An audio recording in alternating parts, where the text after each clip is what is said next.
Assalamualaikum. Number theory addition 6 and 7 का chapter number 4 the theory of conclusion. Chapter number 4 की exercise 4.3 का question number 2 का part number C and D आज हम discuss करेंगे। Part number सी में वो ये कहता है कि फॉर एनी इंटीजर ए हमारे पास कोई इंटीजर है, द यूनिट डिजिट ऑफ ए की पावर 4 इज 0, 1, 5, 6। हमने फाइंड करना है कब ए की पावर 4 लेंगे तो हमारे पास जो यूनिट डिजिट आएगा वो 0, 1, 5, 6 आएगा। ये हमने फाइंड करना है। तो हमारे पास यूनिट डिजिट मीन क्या होता है? Unit digit mean 10। तो हमने जो 10 के हिसाब से फाइंड करना है मीन के ए की पावर 4 इज इक्वल टू यहाँ पे जो वैल्यू हमें फाइंड करनी है मोड 10 के हिसाब से। तो अब हमने जो ए की वैल्यू पुट करनी है वो 0 to लेकर 9 तक पुट करनी है। मीन के ये फंक्शन 10 का है, मोड 10 का, इसलिए हमने 0 to 9 का वैल्यू पुट करेंगे। Put a is equal to 0 then a की power 4 is equal to 0 mod 10। अब 0 जो है वो 0 to 10 के बिटवीन बिलोंग करता है, इसलिए हमें इसको चेंज की जरूरत नहीं है। Put a is equal to 1 then a की power 4 is equal to 1 mod 10। अब जो 1 है वो भी 0 to 10 के बिटवीन बिलोंग करता है। Put a is equal to 2 then 2 की पावर 4 इज इक्वल टू 16 होता है। अब 16 0 to 10 के बिटवीन बिलोंग नहीं करता, इसलिए मैं 10 को 16 में से माइनस करूंगा तो हमारे पास जो रिमाइंडर बचेगा वो 6 बच जाएगा। Put a is equal to 3 then 3 की power 4 is equal to 81 mod 10। अब हमने 8 मल्टीप्लाई बाय 10 80 होता है, 80 को 81 में से माइनस करेंगे, हमारे पास जो रिमाइंडर 1 आ जाएगा। Put a is equal to 4 then a की power 4 is equal to 256 mod 10। तो 25 मल्टीप्लाई बाय 10 250 होता है, 250 में से कब 256 में से 250 माइनस करेंगे, हमारे पास रिमाइंडर 6 आ जाएगा। Put a is equal to 5 then 5 की power 4 is equal to 625 mod 10। 62 में से कब 62 मल्टीप्लाई बाय 10 करेंगे, हमारे पास 620 होता है, 625 में से कब हम 624 माइनस करेंगे, हमारे पास रिमाइंडर 5 बच जाएगा। Put a is equal to 6 then 6 की पावर 4 इज इक्वल टू 1296, हमारे पास जो रिमाइंडर वो 6 आ जाएगा। Put a is equal to 7 then 2401, हमारे पास रिमाइंडर 1 आ जाएगा। Put a is equal to 8 then 4096, हमारे पास रिमाइंडर 6 आ जाएगा। Put a is equal to 9 then हमारे पास 9 की पावर 4 इज इक्वल टू 6561, हमारे पास रिमाइंडर 1 आ जाएगा। तो हमारे पास जो रिमाइंडर आए हैं वो a की power 4 is equal to 0156 mod 10 के हिसाब से हमने ये फाइंड कर लिया है।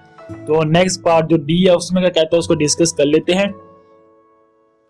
तो पार्ट डी में वो कहता है कि the unit digit of a triangular number is, हमने ट्रायंगुलर नंबर के यूनिट डिजिट फाइंड करने हैं। वो कह रहा है वो नंबर जो आएंगे वो यूनिट डिजिट के हिसाब से जो रिमाइंडर हमारे पास बचेंगे वो 0, 1, 3, 5, 6 एंड 8 होंगे।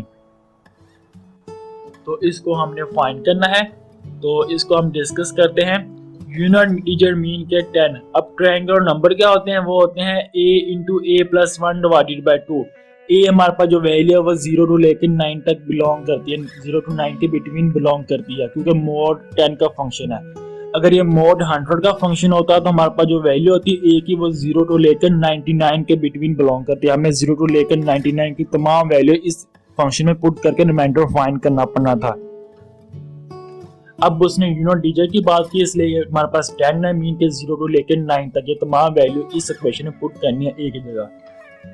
तो ये हमारे पास हमने रिमाइंडर फाइंड करना है इन वैल्यू का। तो put a is equal to 0 then 0 into 1 plus 0 1 होता है, 1 मल्टीप्लाई बाय 0 0 होता है, 0 डिवाइडेड बाय 2 0 होगा। तो मोड 10 के हिसाब से हमारे पास रिमाइंडर 0 आ चुका है। Put a is equal to 1 then 1 into 1 plus 1 divided by 2, 1 plus 1 equal to 2 होता है, 2 मल्टीप्लाई बाय 1 2 होता है, 2 डिवाइडेड बाय 2 हमारे पास 1 आ जाएगा। तो मोड 10 के हिसाब से रिमाइंडर 1 आ चुका। Put a is equal to 2 then 2 into 2 plus 1, 2 plus 1 3 होता है, 3 मल्टीप्लाई 2 6 होता है, 6 डिवाइडेड बाय 2 हमारे पास 3 आ गया रिमाइंडर मोड 10 के हिसाब से।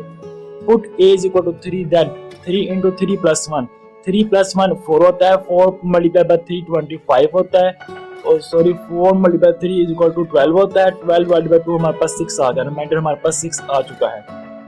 Put a is equal to 4 then 4 plus 1 हमारे पास 5 होता है, 5 मल्टीप्लाई बाय हमारे पास 4 कितना हो गया 20 हो गया, 20 डिवाइडेड बाय 2 हमारे पास 10 आ गया, 10 मोड 10। अब जो 10 है वो 0 to 10 के बिटवीन बिलोंग नहीं करता, वो 10 के बराबर है, तो कब 10 को इसमें से 10 माइनस करेंगे हमारे पास रिमाइंडर 0 आ जाएगा। Put a is equal to 5 then 5 into 5 plus 1 divided by 2। 5 plus 1 6 होता है, 6 मल्टीप्लाई 5 हमारे पास 30 होता है, 30 डिवाइडेड बाई हमारे पास 2 15 होता है, रिमाइंडर हमारे पास 5 आ चुका है।